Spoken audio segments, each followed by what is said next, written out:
So I've been asked how I do the opening scene of my latest vlog edit for Small Crazy. So I'm gonna try to do a little tutorial about it.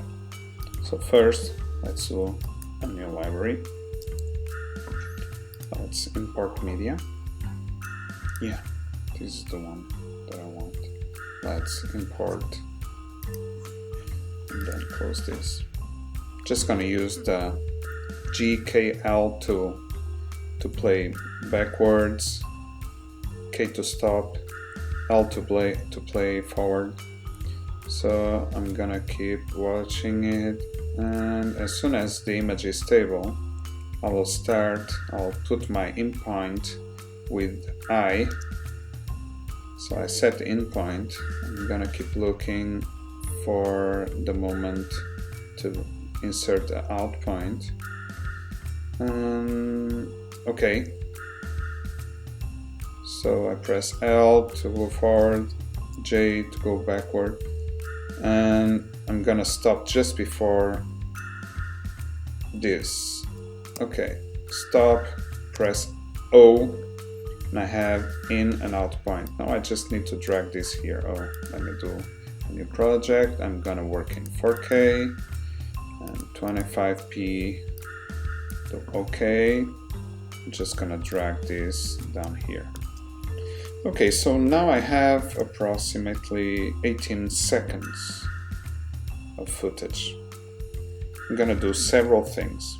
First, I'm gonna do a speed ramp. So I'm gonna press Shift Z. Now I'm gonna do the speed ramp. So first thing we need to do, we can show real-time editor. First you need to position the cursor on the place that you wanna do the speed ramp. So I'm gonna start with a fast speed up, and I'm gonna slow down here and then go fast in the end again. So I'm gonna position this here. I'm gonna press blade speed. I'm gonna position it here and press blade speed again. So this is the area that I'm gonna keep at 100% to slow down, and this is the area that I'm gonna speed up, and this is the area I'm gonna speed up in the end. So the only thing you need to do for speed ramping is to come here, click and hold, pull back, and as you can see, the speed is increasing. So I'm gonna increase more because I want like 2 seconds, and this is like the indicator of speed slowdown to meet the normal 100%. So what you get is this part here is going to be at a constant speed, and from here to this point you're going to get a slowdown to 100%. What I like to do is to get all the area that I'm working with in a progressive speed down to meet the normal velocity. And I'm gonna do the same here. I'm gonna try to meet the same speed on both sides. And I'm gonna stretch this here so it keeps speeding up to the end. So let's see how it goes here.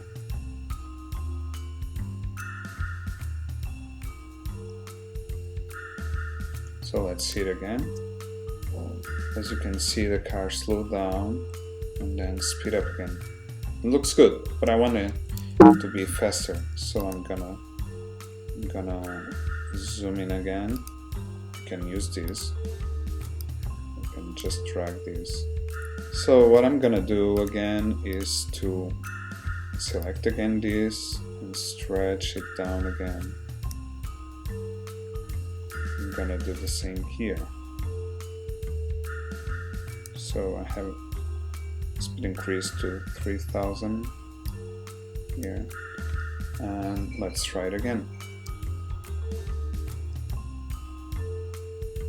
Maybe a little bit too much. So what I'm gonna do is to move this point a little further in the footage, because I have not too much of footage here. So I'm gonna double click, source frame, I'm gonna add it, and I'm gonna move it a little bit forward, and I'm gonna do the same here, and I'm gonna move a little bit to the back so there's more info on each side. And I'm gonna stretch again this, because I'm doing 2 seconds. I'm gonna place the center on my irregular speed part in the center, like in 1 second, and I'm gonna stretch this part to the 2 seconds. And let's see how it goes.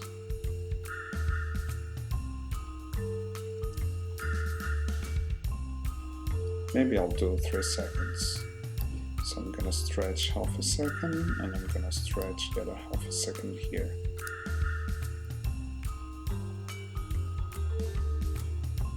Let's wait for Final Cut Pro to render. And let's see. Yes, okay, it's good, but I'm gonna move this again. And this. You just need to play with this until you get what you're looking for. Let's try anyway. Okay, looks good. Now what I'm gonna do is to add a little rotation. So I'm gonna come here to the starting point, and I'm gonna get a little rotation like this, or maybe I'm gonna do the opposite. 5 degrees of rotation, and because I have these corners in black, I'm gonna zoom in. And now I'm gonna move to the last point, and I'm gonna keyframe the opposite rotation. I'm gonna just enter 5, and let's see how nice it is. Yes, pretty good. I also activated stabilization and moved the smoothing a bit higher to 3, so we have a more stable footage. I'm gonna export this part of the footage, so to bring it to After Effects and to add the title.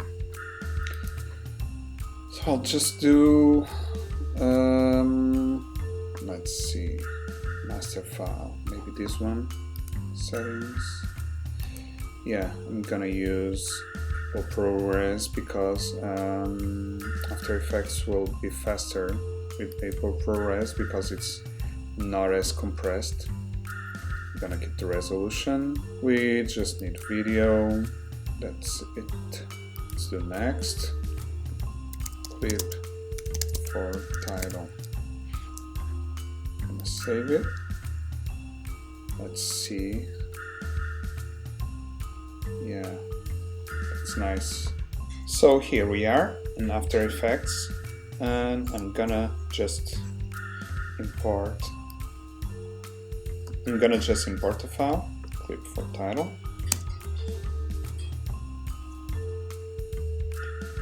It automatically created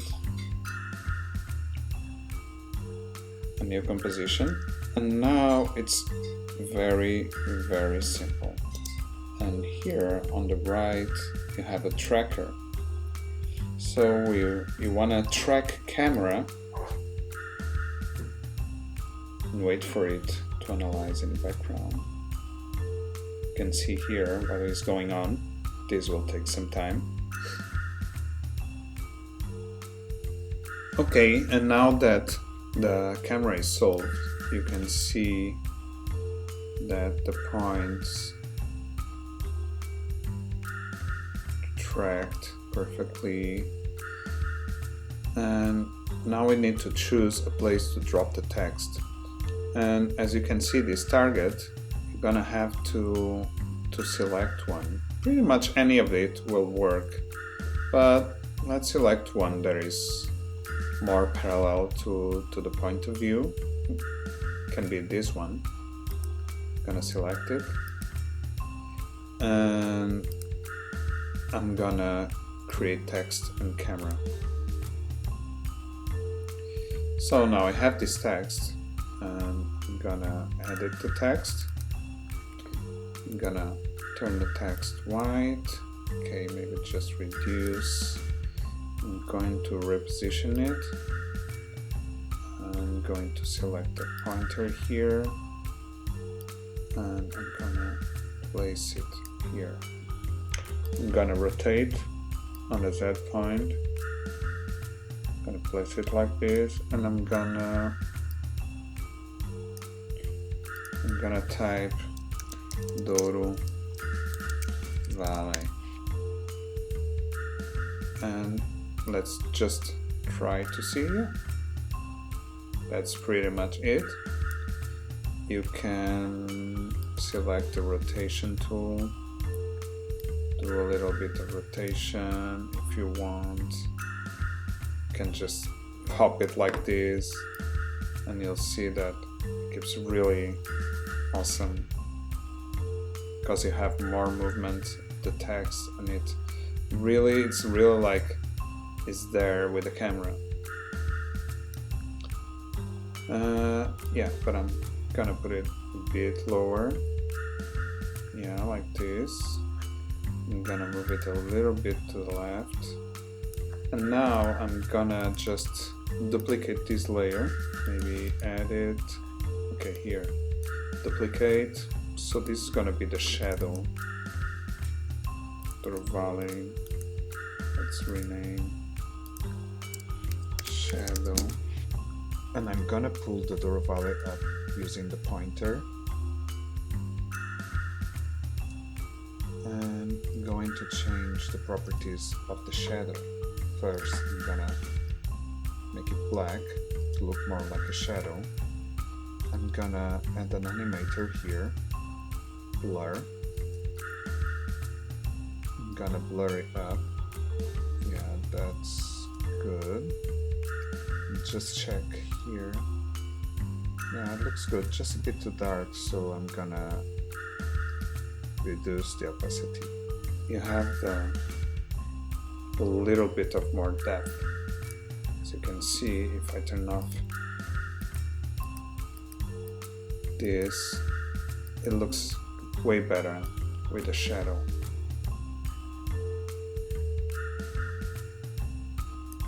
So yes, from here you just need to come to File, Export, Add to Render Queue, Render Queue Pops, and I'll just use the best settings.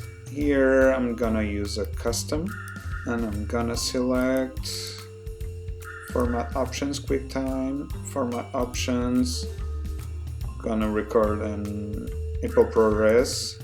ProRes is as it says, a Pro format, and it won't lose quality.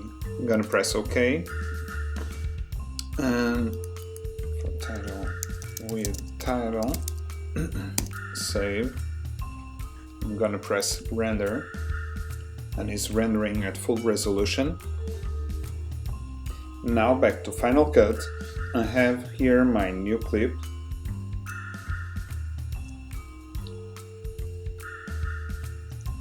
If this tutorial was handy for you, just press the subscribe button and the notification bell, and see you in the next one.